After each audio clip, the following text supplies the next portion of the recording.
சென்னையில் போன சனிக்கிழமை ஒரு செப்டோ டெலிவரி பாயை போட்டு 2-3 பேர் பயங்கரமாக தாக்கிட்டு இருக்கானுங்க. அதுவும் அருவா கத்தியோட.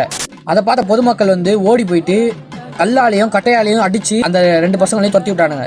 அந்த 2 பசங்களுக்கும் 20-21 வயசு தான் இருக்கும். எல்லாம் சின்ன பசங்க தான். எதுக்கு அந்த டெலிவரி பாயை போட்டு வெட்டுறானுன்னா அந்த ஏரியாக்குள்ள யார் கெத்து அப்படின்னு காட்டுறதுக்காக தான் இந்த வேலையை பண்ணியிருக்கானுங்க. ஆல்ரெடி நான் போன வீடியோல சொல்லியிருந்தேன், போதைப் பொருளை ஒழிக்கணும், சட்டங்களை கடுமையாக்கணும், அப்பனா தான் முடியும். இல்லைன்னா இன்னும் ஒரு 6 மாசம் கழிச்சோ 3 மாசம் கழிச்சோ திருப்பி ஏதாவது நடக்கும், திருப்பி யாராவது வீடியோ போடுவாங்க. அது இப்போ உண்மையாச்சு பாத்தீங்களா. இப்பதான் சூரஜ் அப்படின்ற ஒரு நார்த் இந்தியனை போட்டு 4 பசங்க வெட்டினானுங்க. அடுத்த ஒரு 3 வாரம் கழிச்சு இப்ப இந்த இன்சிடென்ட் நடந்திருக்கு. அதே மாதிரி தான், அதே சேம் டெம்ப்ளேட்.